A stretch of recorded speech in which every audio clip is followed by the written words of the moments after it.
Have you ever wondered who really held the power in ancient Rome? Forget the emperors for a moment. Long before them, during the Roman Republic, a handful of powerful families, or gentes, were the true masters of the city. These weren't just families. They were dynasties that shaped Roman politics, warfare, and culture for centuries. Today, we're diving deep into the stories of these incredible clans, the families that built Rome. First up, the most famous of them all, the Cornelii. Think of them as the rock stars of the Republic. For nearly 500 years, they were at the heart of Roman power, producing more consuls and celebrated generals than any other family.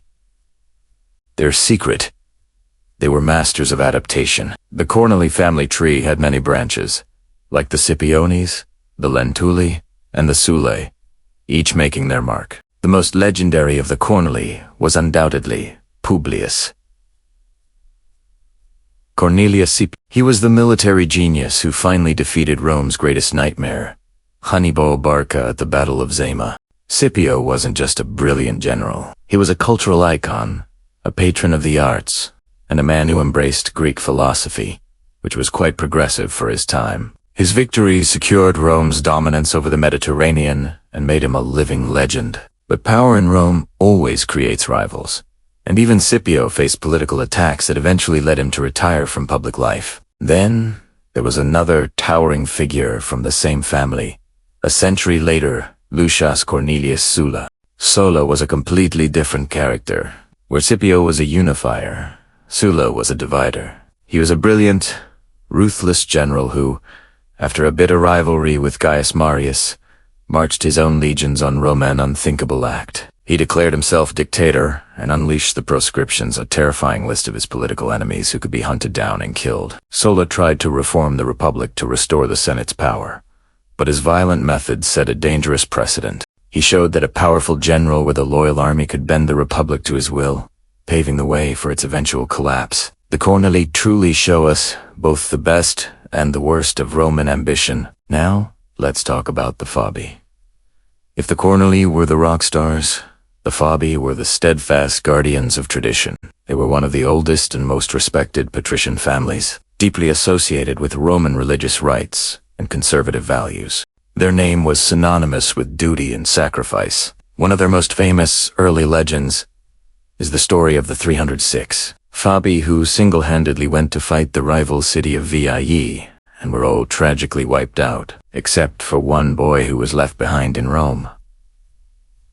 This story became a powerful symbol of selfless devotion to the state. Generations later, the Fabii produced another hero, Quintus Fabius Maximus, nicknamed Cunctator. When Hannibal was rampaging through Italy after the catastrophic Battle of Cannae, Rome was in a panic. Everyone wanted to meet Hannibal in another huge battle, but Fabius understood this was suicide. Instead, he adopted a brilliant and frustrating strategy of shadowing Hannibal's army, cutting off his supplies, and refusing to engage in a major fight. Romans initially hated this tactic, seeing it as cowardly, but Fabian tactics, as they became known, saved Rome.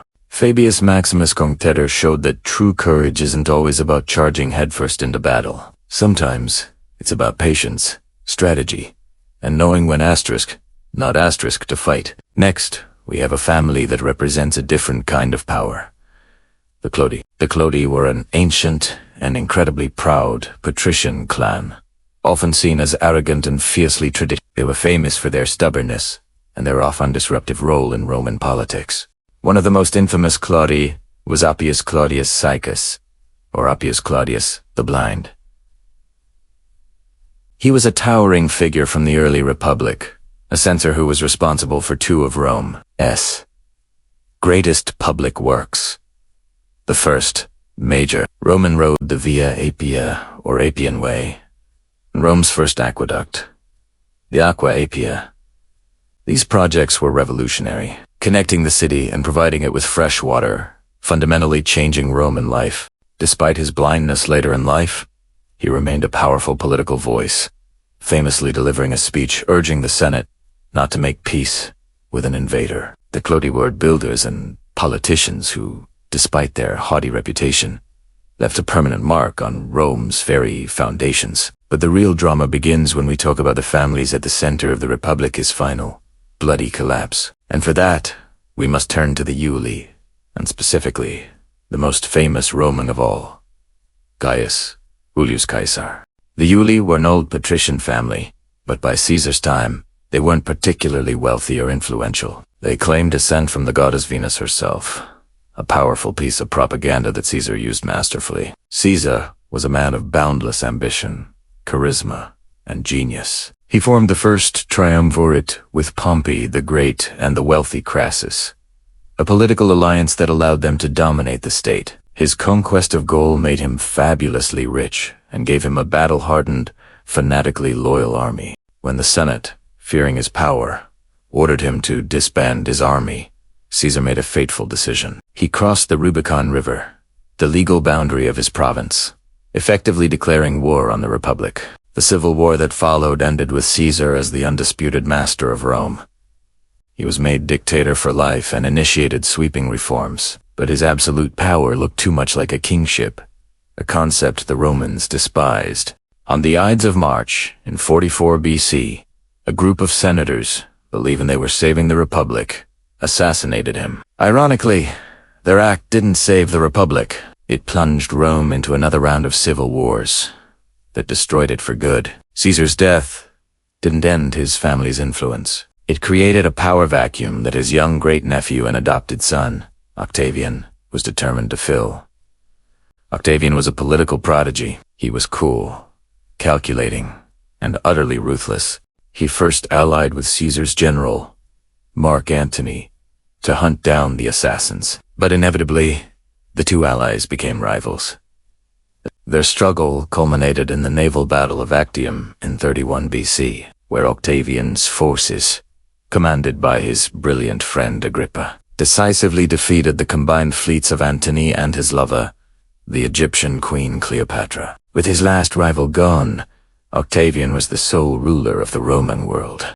But he was smarter than his great-uncle Caesar. He knew that Romans hated the idea of a king, so he masterfully created a new system. He restored the Republic in name, but kept all the real power for himself. He took the title Princeps, or First Citizen, and the honorary name Augustus. He maintained the illusion of the old Republic while ruling as Rome's first emperor. The dynasty that Caesar started and Augustus perfected would rule Rome for nearly a century, transforming a crumbling republic into a mighty empire. The story of the Julii is the story of how ambition, genius, and civil war finally brought an end to the Roman Republic and gave birth to the Roman Empire. These families, the Cornelii, the Fabii, the Claudii, and the Julii were the architects of Rome's destiny. Their ambition, sacrifice, genius, and greed fueled the Republic's rise and ultimately caused its fall. Their stories are a timeless reminder of how family, power, and personal ambition can shape the course of history. Thank you so much for joining me on this journey back to the Roman Republic. If you enjoyed this deep dive into history, please hit that like button, subscribe to the channel, and ring the notification bell so you don't miss our next video. Let me know in the comments which Roman family fascinates you the most. Until next time, stay curious.